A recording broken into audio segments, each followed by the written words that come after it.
Aí sim, agora Agora foi! sim. Maravilha. Então vamos lá. Deixa eu primeiro me apresentar. Meu nome é Caio.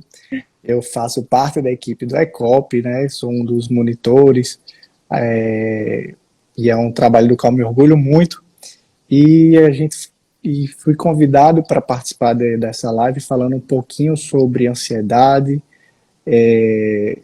justamente por estarmos no mês de janeiro, né? E aí queria agradecer, antes de tudo, a gentileza da doutora Julinete, que gentilmente aceitou nosso convite e está aqui para falar um pouquinho sobre esse tema de tamanha importância. Então, eu queria aproveitar já para você se apresentar, Julinete, mas já explicar o porquê desse tema ser tão relevante e porquê de janeiro ter sido escolhido o mês para que a gente fique ainda mais atento à ansiedade. Então, primeiramente, agradeço o convite da ECOP, justamente com o Dr. Caio. Sou Julinete Rangel, sou psicóloga clínica, atuo na área há 6 anos. O janeiro branco, né? O porquê que todo mundo fala a questão, o janeiro branco, de onde veio, né? O janeiro branco ele surgiu em 2014, foi uma iniciativa de um grupo de psicólogos lá em Uberlândia, para incentivar as pessoas à saúde mental. Tá, o porquê o branco, o porquê o janeiro. O janeiro é onde tudo começa, é onde nós começamos a fazer nossos projetos, a traçar nossas metas para ao longo do ano. Então, é uma folha em branco. Então, é a prevenção também da ansiedade, vem tudo de uma vez. E agora, o janeiro, o que é que eu vou fazer? O que é que eu tenho ao longo do ano para planejar? Então, muitos têm esse propósito. Eu tenho que fazer tudo em janeiro. Eu tenho que começar a me organizar para o ano. Perfeito, maravilha. Mas de onde foi, né, que nós temos que começar tudo em janeiro? E se nós planejarmos e não sair do nosso jeito? Será que vem a frustração? Então, janeiro ele inicia no branco, para a gente começar a planejar. Não quer dizer que nós precisamos planejar todas as nossas metas justamente em janeiro. Então, desde 2014, vem com várias campanhas. Eu acho que o Brasil e fora também do país estão aderindo à campanha, justamente com o psicólogo, com os médicos, então toda a rede de saúde. Tá? Então, sejam todos bem-vindos. Vamos falar 1 hora, né? Vamos abrir para perguntas. O doutor Caio também vai falar bastante, né, doutor Caio? Eu E até vamos lá. brinquei, eu até brinquei antes da gente começar com isso, rapaz, vai ser praticamente uma consulta, porque de ansiedade, acho que nós médicos, sobretudo cardiologistas, né, a gente tem isso no dia a dia. Mas é interessante, assim, esse conceito de ser em janeiro, questão de planejamento, metas, mas a gente percebe que a preocupação com a saúde mental, ela está cada vez mais em evidência. A gente tem visto que nada adianta a gente ter um corpo são, mas se a mente não está bem. E a pandemia veio para nos provar, né? Todo esse período que a gente vem vivendo aí, quase 3 anos, de muitas incertezas, de muitas angústias, de fecha aqui, abre ali, não pode sair, será que eu vou ficar doente? Se eu ficar doente, como é que eu vou ficar? Vou ficar bem? Não vou? E aí a gente viu o quão é importante a gente ter um equilíbrio, né, nesse sentido, para que os transtornos, sobretudo de ansiedade, eles não tomem conta da gente e comecem a trazer um sofrimento.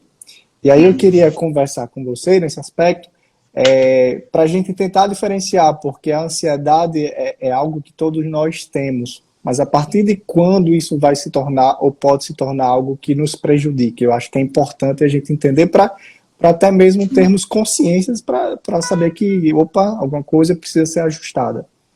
Isso. Ansiedade, todos temos, é um mecanismo de defesa, tá?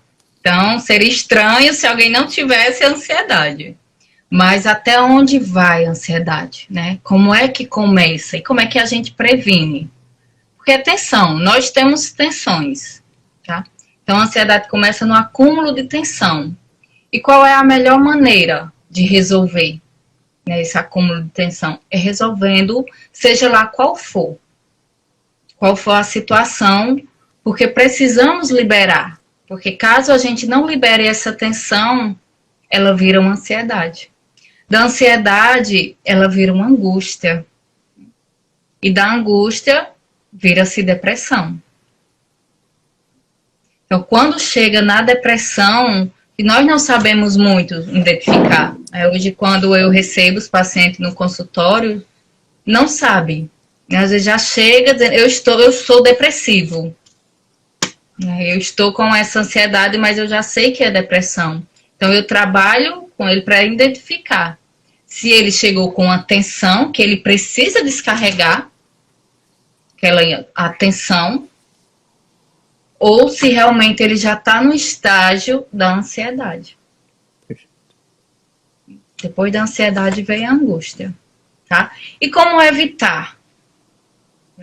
Justamente, como evitar é liberando a tensão. É fazendo essa descarga, né? Tirando a tensão. E quando a ansiedade já está, principalmente nesse período pandêmico, que a ansiedade é o medo. Qual era o medo? O medo da morte. O nosso maior medo era o da morte, era o novo, porque ninguém sabia o que era. Então, todos tinham medo de morrer. Então, eu não posso sair de casa. Se eu sair, será que eu vou voltar bem? Será que eu vou passar o vírus para os meus familiares? Então, gerou esse medo. É o medo da morte. É o medo do que o que vai acontecer. Então, eu oriento bastante a questão, principalmente, das informações. É ficar um pouco longe, porque a todo momento estávamos bombardeados. Você entrava em qualquer rede social, em qualquer site, era notícias. E o que fazer para evitar? Que até então a gente não sabia o que era verdade, o que era fake news, o que a ciência mostrava. Então, tudo que jogava, a gente absorvia. E isso foi gerando uma ansiedade, isso foi gerando uma angústia. Até muitos desenvolverem depressão. Porque não sabiam controlar. E até hoje, muitos não sabem controlar o que estão sentindo. E se perguntam, será que eu vou conseguir? Será que eu vou conseguir voltar à sociedade, a ter uma vida ativa? Será que nós iremos conseguir viver sem essa máscara, sem essa proteção? Então, muito se questiona isso, né? O motivo, até o porquê. Por que que eu estou com ansiedade? Por que não o outro? E a questão do isolamento, de ficar literalmente em casa, de não poder sair. Para quem já gostava de ficar em casa, foi ótimo. Já tinha um medo de sair. E quando veio, já teve a desculpa. Então, pronto, agora eu vou poder ficar em casa e eu não vou sair. É uma fuga. Se já estava fugindo para não sair, com a pandemia, ficou literalmente em casa.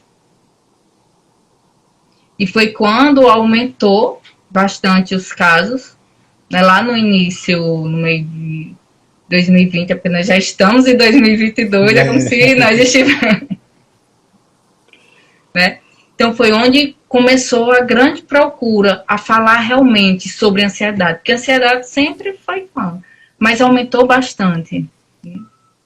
Você via os consultórios, os sites, você entrava, as visualizações, as perguntas.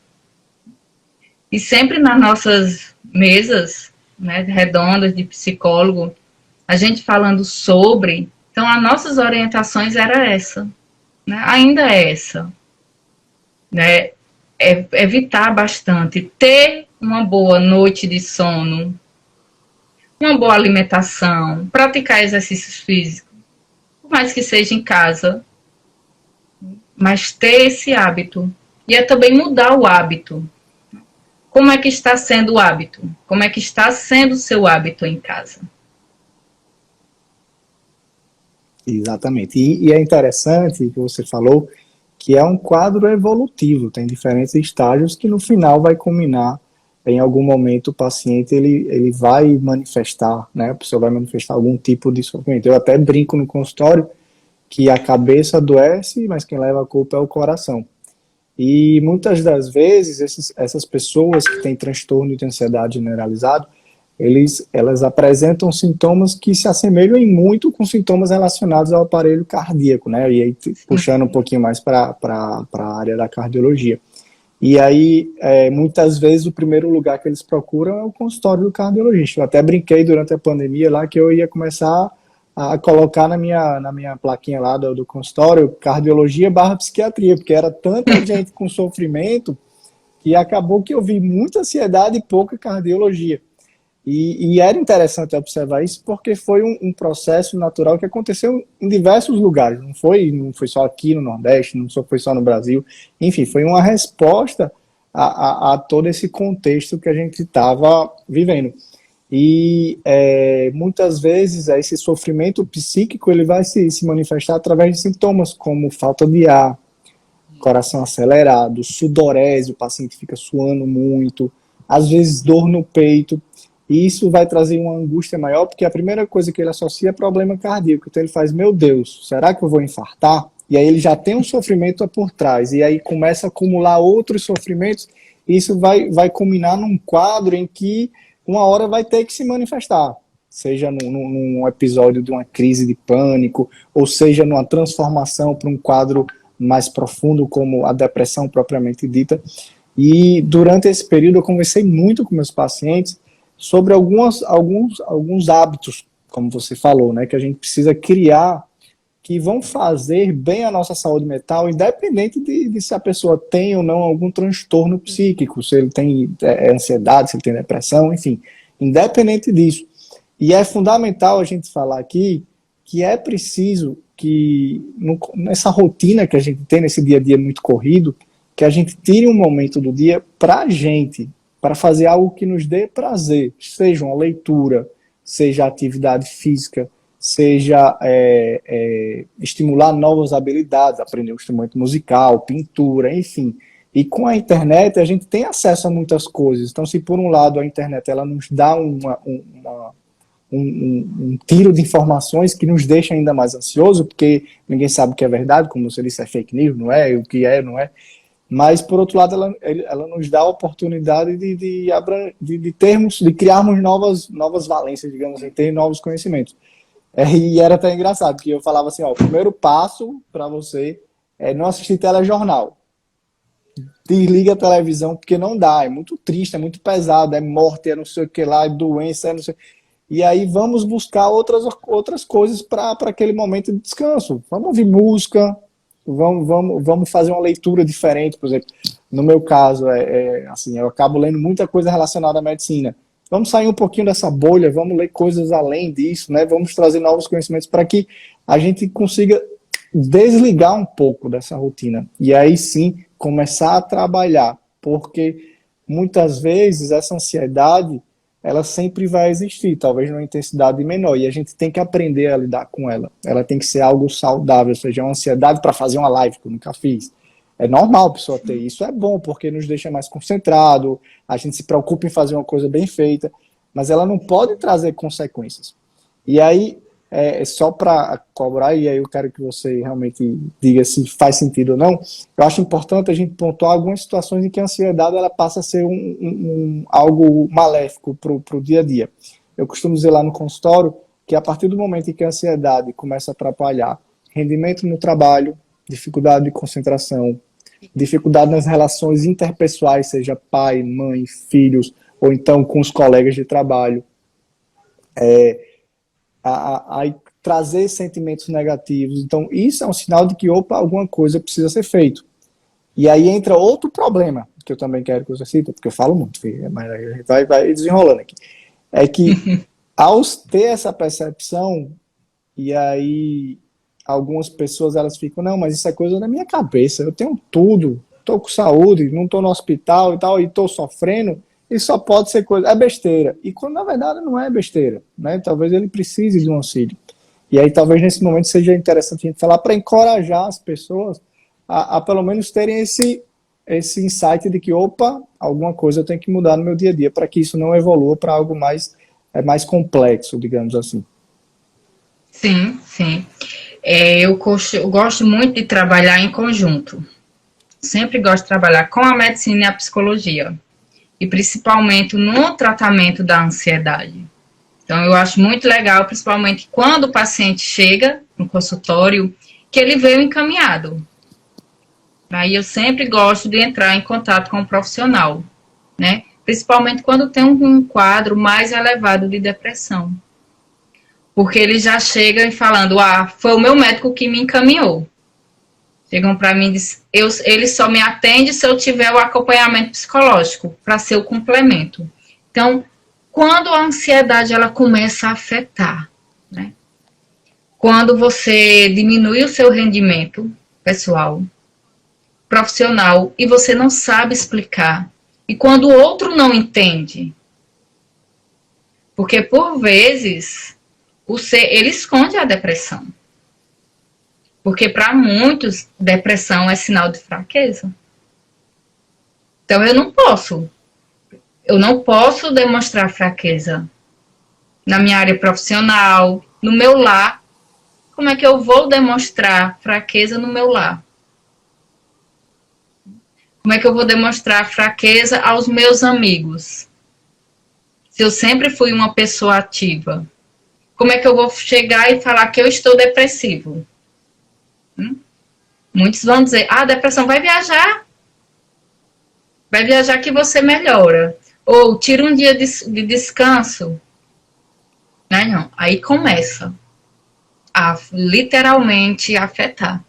E é onde a pessoa começa a falar, não, eu preciso tratar. Eu preciso fazer o caminho inverso.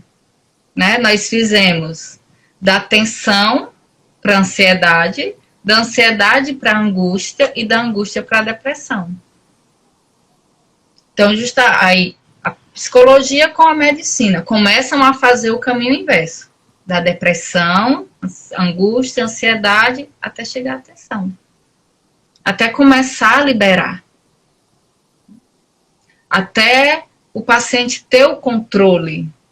Saber que tensões nós temos, mas que nós conseguimos controlar. Já a ansiedade, a gente não consegue. Ele não consegue. Ele tenta se esforçar, ele tenta ir a um encontro, estar em família, mas vem o medo, vem a vontade de ficar isolado, de ficar sozinho, de não se alimentar, de não conseguir dormir, de não ver sentido para a sua existência. Aí que é a preocupação, né? Aí que é o estado grave da ansiedade. Aí é onde muitos não pedem ajuda, mas tem outros que identificam. Então, e quando o outro chega e identifica, quando você se sente acolhido.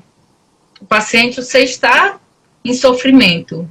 Ele quer tirar o sofrimento. Mas, por vezes, ele não sabe tirar. Ele não consegue. Até admitir. E até admitir também que precisa de um acompanhamento. Tanto do médico quanto do psicólogo. Então, é fundamental. Então, caminha lado a lado. Psicologia e a medicina. Até um certo ponto. Eu falo muito para os meus pacientes, caminham até um certo ponto. Porque nós estamos ali para caminhar lado a lado com o paciente. Depois ele vai conseguir voar sozinho. E vai só mandar mensagem para o terapeuta, para seu médico, dizer que está tudo bem. Então, isso é onde nós queremos que o paciente chegue, né? Que você consiga chegar na sua plenitude. Perfeito. Essa multidisciplinaridade, né, o apoio, eu acho que é fundamental, né? E a psicoterapia, enfim, a psicologia, ela é o braço direito nesse sentido. Não tem para onde a gente não pensar dessa maneira. E é engraçado porque o vínculo se cria e quanto mais você se sente acolhido, e aí nisso vocês são sensacionais, você tem uma resposta melhor, né, ao seu tratamento. Eu queria só que voltar um pouquinho para alguns aspectos que a gente pode fazer no nosso dia a dia, e que não é nada demais. Ai, meu Deus, eu trabalho muito, eu não consigo fazer isso, é inviável. Não, mas algumas coisas. Você falou lá no comecinho sobre a importância da atividade física, ela é fundamental. Eu acho que a atividade física é remédio, tem que ser prescrito literalmente, porque se todos tivessem a real ideia do quão ela é benéfica de uma forma geral para o nosso organismo, ninguém ia deixar de fazer. Só que tem um porém, a atividade física no começo é chato, você não tem vontade, dói, você tem que comprar roupa adequada, e até que ela se torne um hábito, isso demora em torno de 20 e 30 dias, então aquilo vai ser penoso no começo, mas depois vai vir a recompensa. Né? Além da questão da saúde mental, pela melhora, que você está ali concentrado, fazendo atividade física, você meio que se desliga dos seus problemas, o seu organismo vai passar a produzir uma série de substâncias que dão uma sensação de prazer e de bem-estar. Isso vai ajudar nesse processo. E outra coisa que é importante a gente falar é qualidade de sono. É importante a gente ter essa preocupação. Hoje em dia, os transtornos de sono, eles são muito frequentes, porque muitas vezes a pessoa está cansada, o corpo está cansado, você está com a mente cansada, aí você vai descansar e não consegue descansar porque sua cabeça fica ali, ó, pensando, e você não consegue desligar. Então ter uma rotina, né, que a gente chama de higiene de sono, é fundamental. Evitar, por exemplo, o uso de telas, seja celular, seja computador, porque esses dispositivos eles têm uma luz azul que estimula o nosso cérebro e aí ele entende que ainda não está na hora de dormir. E acaba que a melatonina, que seria produzida durante a noite, ela fica com a produção diminuída e você tem mais dificuldades. Isso é normal. Então, você está com sono, começa ali a abrir o Instagram, quando você vê, você está 40 minutos vendo coisa e passaram-se 40 minutos de sono a menos faz a diferença. Você deve criar um ambiente propício no sentido de que seu quarto, sua cama é para dormir, não é para estudar, não é para se alimentar. E se você relaxa com música, com incenso, enfim, com uma luz mais amena, você tem que criar esse ambiente para que sua noite de sono seja revigorante e que no outro dia você esteja disposto, esteja com disposição para enfrentar as batalhas do dia a dia.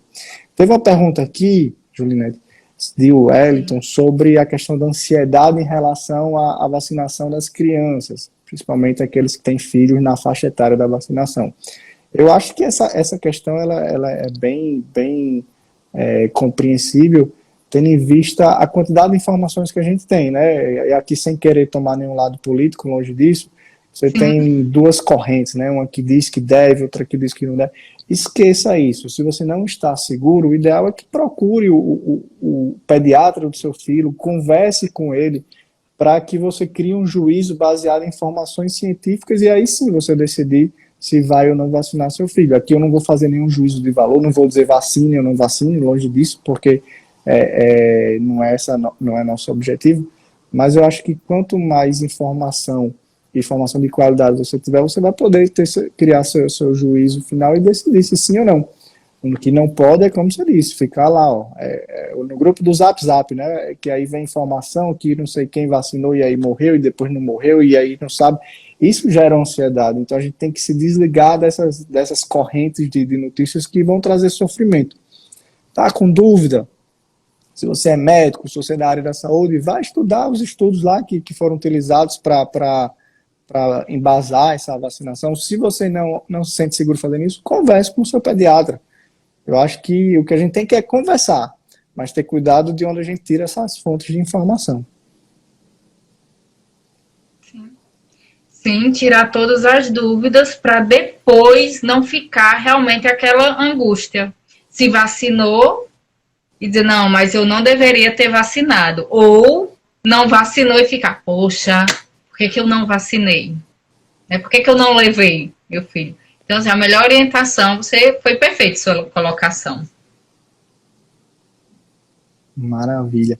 E aí, outra coisa que seria interessante é a gente deixar claro para as pessoas que a pessoa procurar ajuda não é o sinal de fraqueza, como você disse. Pelo contrário, é um sinal de que você realmente está se preocupando com você. Isso é um bom sinal. E que a gente não pode estigmatizar as doenças, né, que trazem sofrimento psíquico. E a gente tem uma diversidade de opções de tratamento. O pessoal muitas vezes pensa, mas eu não quero tomar remédio. Não, pelo contrário, o remédio às vezes nunca não vai ser necessário.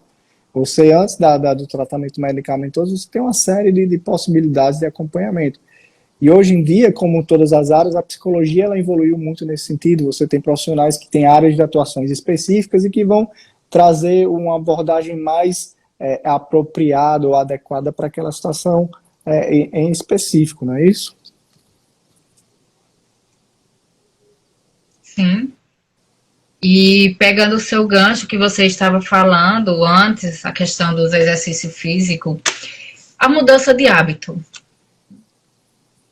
Como é que nós podemos fazer a mudança de hábito?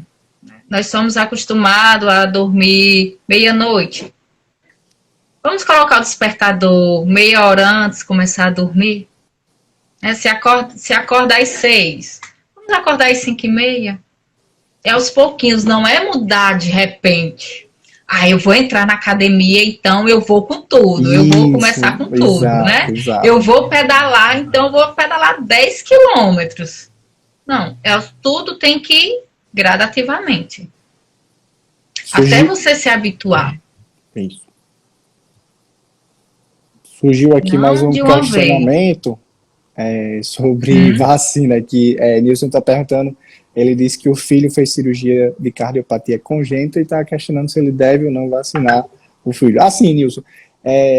Pessoas que têm doenças estruturais já estabelecidas, sejam doenças cardíacas, doenças pulmonares, doenças renais, elas entram naquele grupo de risco para a forma grave da doença. Obviamente que cada caso é um caso, né? Pode ter sido uma cirurgia que naquele momento foi necessária e a partir daí seu filho vai ter uma vida normal porque aquele problema foi corrigido. Mas os cardiopatas, os pneumopatas, enfim, eles constituem um grupo de risco, né? Então, isso não é uma regra, mas a tendência é de que quando eles adoecem, seja por Covid, seja por influenza, seja por qualquer tipo de doença, eles tendem a ter uma evolução menos favorável. O que é que ele quer dizer isso? Uma mesma pessoa na mesma faixa etária que não tem aquele problema, se ele ficar doente, a chance de cura é maior do que aquele que tem esse problema. Mas quanto à vacinação, é como eu disse, né? Ninguém aqui vai dizer, vá vacinar, não vá. Mas eu acho que se existe essa dúvida, converse com o cardiologista que acompanha seu filho, converse com o pediatra que acompanha seu filho, para que você fique o mais seguro de sim ou não, né? Isso aí vai ser uma escolha sua, mas o que importa, assim, o que é fundamental é que você tenha segurança. Não, eu não vou vacinar por causa disso, estou tranquilo comigo, estou tranquilo com essa decisão. Então, não, vou vacinar e se acontecer alguma coisa, também estou tranquilo, tem risco e benefício. Agora, lembrando que a gente está vendo na prática, né, os resultados da vacinação em massa. Então, isso também é uma informação que deve ser levada em consideração. Mas cada caso é um caso. E aí, pessoal, se tiver alguma pergunta a mais, pode enviar aqui que a gente vai conversando. Aqui é um espaço livre para conversar. E eu queria agora puxar um pouquinho do Julinete, de um problema que a gente vê cada vez mais frequente. O médico ou o profissional de saúde, ele muitas vezes está esgotado, ele está no seu limite e por ser da área e achar que entende, ele acha que pode dominar aquela situação e acaba não cuidando da sua saúde. Tanto é que, se a gente for olhar os registros, o índice de suicídio entre médicos chega a ser 5 vezes maior do que não médicos, digamos assim, que é a população de uma forma geral. Então, qual a importância de cuidar de quem cuida, digamos assim, de como a gente deve ficar, opa, tô exagerando, é melhor tirar o pé do acelerador, vamos ter pensar um pouquinho mais na qualidade de vida, como deve ser essa digamos assim, essa dinâmica de pensamento. Você colocou bem, né? Quem é que cuida de quem cuida? Cuidamos tanto do outro e às vezes esquecemos de olhar para a gente. Mas antes de cuidar do outro, você também precisa cuidar de você. Você precisa olhar para você, enquanto profissional. Você está lá o tempo todo em hospital, em clínica, sempre cuidando, cuidando, cuidando. Mas e você? Qual o momento que você tira para você? Qual o momento que você para e pensa, não, agora eu vou cuidar de mim. Agora eu preciso cuidar da minha saúde mental. Porque vira assintomático. Aí eu estou assintomático, eu estou cuidando, então eu não transpareço que eu estou precisando de ajuda. Até que ponto eu vou aguentar isso, né? Porque nós, enquanto profissionais, enquanto psicólogos, também fazemos nosso acompanhamento. Não só na terapia, mas também na supervisão. Porque como é que eu vou aguentar toda essa carga? Todos os dias, cuidando do outro. Então, eu tenho que saber desacelerar. Eu tenho que tirar o meu momento para minha terapia, para minha supervisão, para os meus estudos de caso. Então, eu preciso me cuidar, eu preciso estar bem para poder passar, para poder cuidar do outro, passar a outro.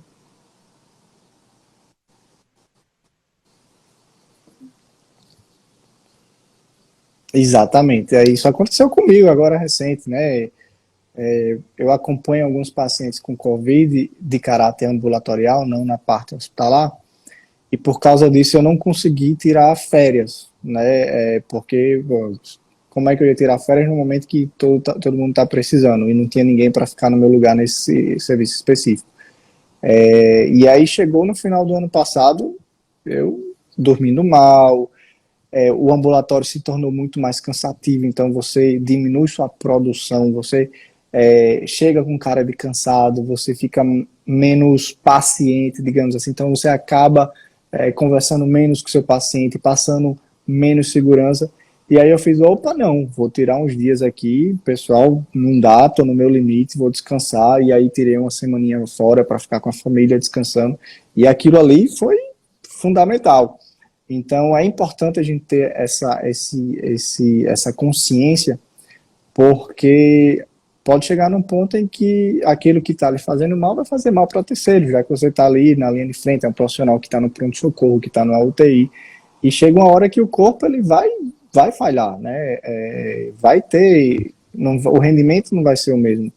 E aí a gente volta para aquele início da conversa, ter hábitos que favoreçam a saúde mental, digamos assim.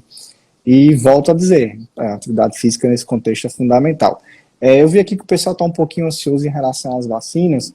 Eu posso falar um pouquinho aqui, eu não vou falar mais uma vez se é para vacinar ou se não é para vacinar, não vou dizer isso, mas eu vejo muito no consultório, Juliette, uma preocupação porque está muito em alta uma palavra chamada miocardite, que é uma inflamação do músculo do coração, que alguns casos foram observados após a vacinação, principalmente no Reino Unido, que lá eles tiveram um estudo bem bacana.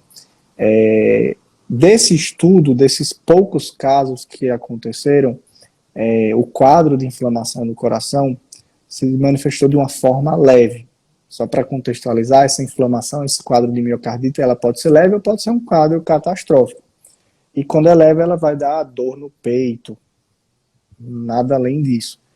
Mas ela pode, por exemplo, evoluir para um quadro de insuficiência cardíaca em que o coração ele não consegue dar conta da demanda dele, e aí um problema mais sério. Mas nesses casos específicos que foram relatados nesse estudo, foram casos leves, e aí o paciente foi para casa usando anti-inflamatório, uma medicação que todo mundo já usou, né, medicação de fácil acesso, e teve resolução do quadro numa média de menos de 5 dias. Então, assim, é o custo de algo que foi feito para um benefício maior. que é a proteção contra uma doença potencialmente grave. Eu, particularmente, já vi alguns pacientes com miocardite após o Covid, mas nunca vi após vacina. Obviamente que isso não serve de parâmetro, porque a minha amostragem, o número de pacientes é muito pequeno frente ao universo de pessoas que estão se vacinando. Mas as complicações elas são mais frequentes na doença do que na vacina. E aí isso é uma coisa que a gente deve considerar na hora de decidir se vai ou não tomar a vacina. Eu tomei minhas 3 doses, né, como sou profissional da saúde, eu tive prioridade na vacinação da dose de reforço. As 2 foram da Oxford e a terceira da Pfizer. Não tive nenhum efeito colateral, não tive dor no corpo, dor de cabeça, enfim, só na da Pfizer, na D3, na terceira dose, eu tive uma leve dor de cabeça que melhorou com o analgésico comum. Vi pessoas que tomaram a vacina e falaram, não, o efeito colateral da vacina foi pior do que a doença. Eu disse, não, tá tranquilo, porque agora você tá agora casca grossa, tá protegido, né? Mesmo sabendo que o fato de tomar a vacina não quer dizer que a gente se desfaça dos cuidados, né? A questão da higienização, distanciamento social, o uso de máscaras, são complementos, são coisas que se complementam. Então, só para falar um pouquinho mais sobre a vacina, que eu vi que o pessoal tá bem ansioso nesse aspecto, mais uma vez, na dúvida, procure informação de qualidade, converse com o seu médico, converse com o pediatra, e aí sim você vai ter como decidir se sim ou não. Vamos ler, acho que tem mais. Eu também tomei as 3, já tomei minha de reforço, minha dose. Só tive reação na primeira, que foi a AstraZeneca, aí eu tive a reação. Um pouco mais na segunda e na dose de reforço foi tranquilo. E agora vem uma bomba aqui para você responder. Vanúzia fala aqui, como trabalhar a ansiedade em adolescentes, porque é bem difícil e eu não sei lidar com isso. Eita! Olha, não sabe lidar com essa fase da adolescência, que é uma fase bem complicada. É uma fase de transição. Mas como é essa ansiedade dessa adolescente? O que ela caracteriza como ansiedade? Temos que partir daí. Como são os hábitos dessa adolescente? Adolescente tem hora para dormir, tem hora para acordar, para ficar no celular, passa a noite e o dia no celular, nos games. Então, como é essa ansiedade? Como é que ela identifica que a filha está com ansiedade? Se é também emocional ou se é físico, como você falou, as manifestações. Então, tudo isso nós precisamos saber, até para orientar. Eu vou chegar aqui e vou falar, como ela falou, né? Não sei lidar. Claro, é uma fase bastante difícil. Mas como essa ansiedade se manifesta? O emocional é querer fugir de tudo, porque a ansiedade ela se manifesta no emocional. É não ter o controle. Ou essa ansiedade está na compulsão. Seja alimentar, seja por telas, seja na agressão. Quando a gente fala na agressão verbal, tanto na verbal quanto na física. Então, nós precisamos fazer a anamnese para poder elaborar um plano para o jovem, para poder orientar como trabalhar. Ainda bem que meu filho só tem 5 meses, eu ainda estou longe desse período. Olha, tá longe dessa fase. Né? Pessoal, se tiver mais alguma coisa para perguntar, enfim, fiquem bem à vontade. Mas é engraçado falar sobre isso, porque veja que é um transtorno, um sofrimento psíquico que se manifesta de formas diferentes, né? Então, cada caso ele deve ser individualizado, e aí sim a importância de fazer um acompanhamento com pessoas preparadas, com profissionais capacitados para isso. Vamos lá, mais alguma pergunta? Opa, como controlar a ansiedade em crianças no período da pandemia? Criança ligada 220, tudo dentro de casa. Eu acredito que nesse aspecto tem que usar muita criatividade para gastar a energia desses pequenos. Tem que usar muita criatividade, principalmente, tem que começar com uma rotina. Tirar telas é fundamental. Eu estava comentando outros dias que eu cheguei em uma clínica e estava tendo atendimento infantil. Era uma clínica infantil e eu não vi uma criança brincando. Eu vi literalmente todas as crianças no celular. Todas. Não tinha para dizer assim, olha, tem essa olhando, explorando o ambiente. Não, estavam todas no celular. E o brincar? Cada iniciativa de fazer com que ele brinque. Com que essa criança brinque, com que essa criança gaste energia. Porque o período pandêmico, como nós estamos falando, é a criança a criança pandêmica. Né? Chegou uma mãe para mim que ela disse que foi ao médico e a pediatra falou, não, isso é criança da pandemia. E o que é ser criança da pandemia? Será que a culpa está na pandemia? Ou será que já vem de antes? Aqui eu conheci a gestante da pandemia, viu?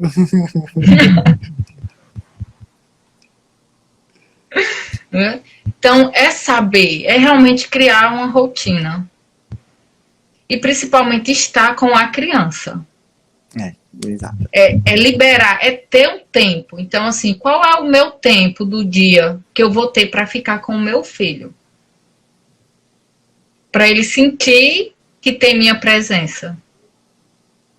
Ou seu filho fica em uma tela, você fica no outro, sua esposa está lá fazendo as tarefas. Ou seja, lá cuidando da casa, lavando roupa. E a criança vai gastar energia como? Ela está ali a todo momento se comunicando. Se você deixar uma criança, ela passa, ela vira à noite. Ela não vai sentir sono.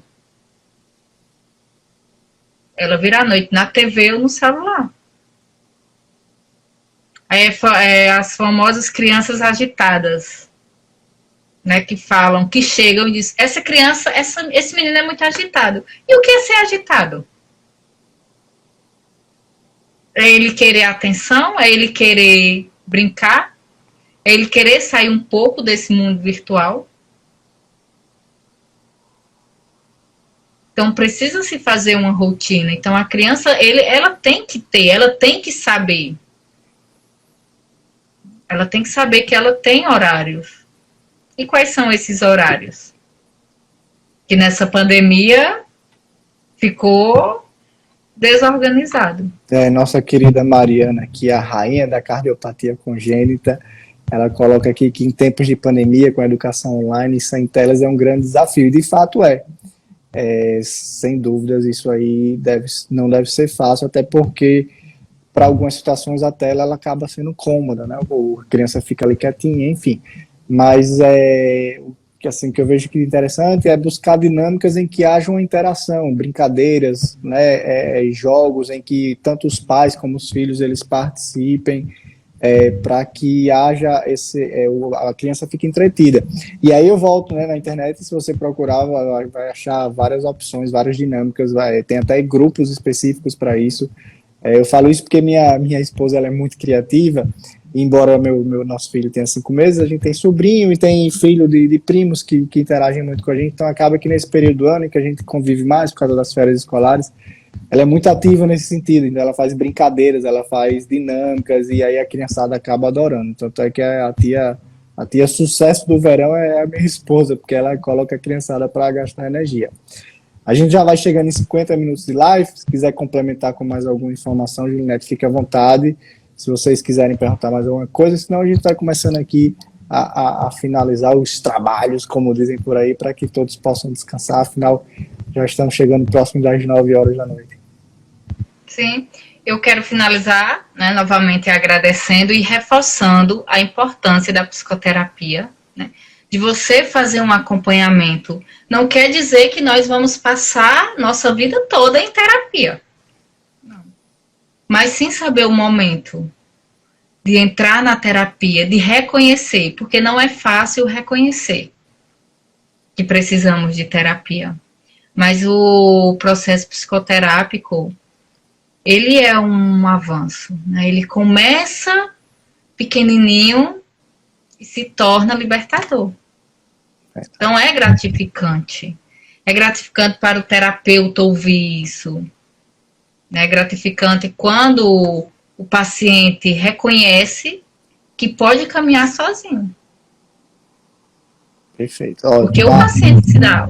Mari enviou outra pergunta aqui excelente. E essa aí eu gostei bastante. Ela pergunta o que foi mais prejudicial nesse contexto, a falta de atividades cotidianas, como escola, ou a distância de outras crianças.